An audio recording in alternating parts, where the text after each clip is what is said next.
The following video is instructions on how to install this product. There are a few points I need to mention. Point 1.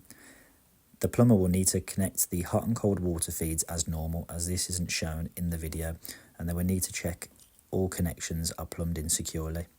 Point 2. The tap. Do not remove the flexi tails because this is hard to find the correct holes when putting them back in, so they must remain in the tap during this installation process. Point 3. When fitting the tap, make sure the base plate is screwed in tightly to avoid the tap twisting during usage. Point 4. The tank. Make sure the tank is filled with water before powering on, as this can burn the heating element inside.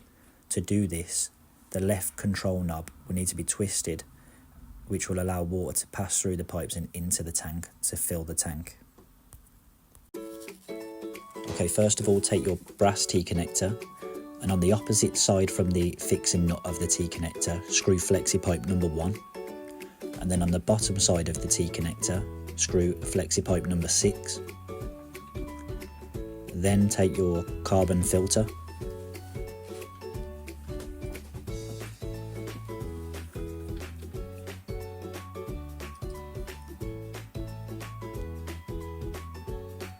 and push in flexi pipe number 6 to the inside of the carbon filter, and then to the outside you want to push flexi pipe number 3.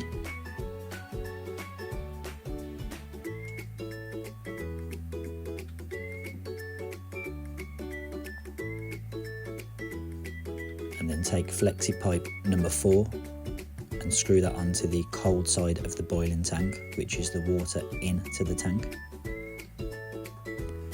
And then take flexi pipe number 5, remove the washer from the pipe and put that into the fixing nut.